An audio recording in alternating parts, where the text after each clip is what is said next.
Hey guys, just another quick product review. Uh, Craftsman tools. We all know that they're coming back to America. They're not being produced in China anymore or wherever it was overseas. And my wife got me this set for Father's Day a couple of years ago. And while the sockets have been alright, these ratchets that they're using are horrible.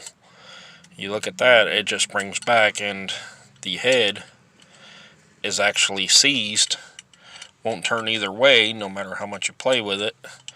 So there's no actual ratcheting to it. That's the half-inch ratchet there, and I've replaced it 3 times. This will be the 4th time now. Now this one here, this is the 3/8 ratchet, and it has had the same problem over and over and over. I've replaced it 7 times already, and this will be the 8th time. And this particular time, the ear actually broke off where you adjust it for tightening, loosening. The ear broke off while breaking the nut loose. The ratchet finally come loose, slipped down, hit control arm on the ATV, snapped that little ear off. Shouldn't break that easy, but okay, whatever. So we're here at Lowe's now. I'm getting ready to take these inside, get them exchanged, and I'll try to get you guys the exact part numbers, let you know what to avoid. Because I should not have to be taking these apart, working on them myself, or something with a lifetime warranty, and especially every 6 weeks it seems like they're breaking down on me. Alright guys, so I went inside, they did exchange them.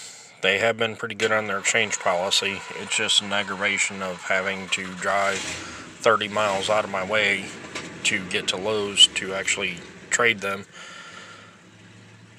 There is the part number, if you can see it, on the 3/8 ratchet,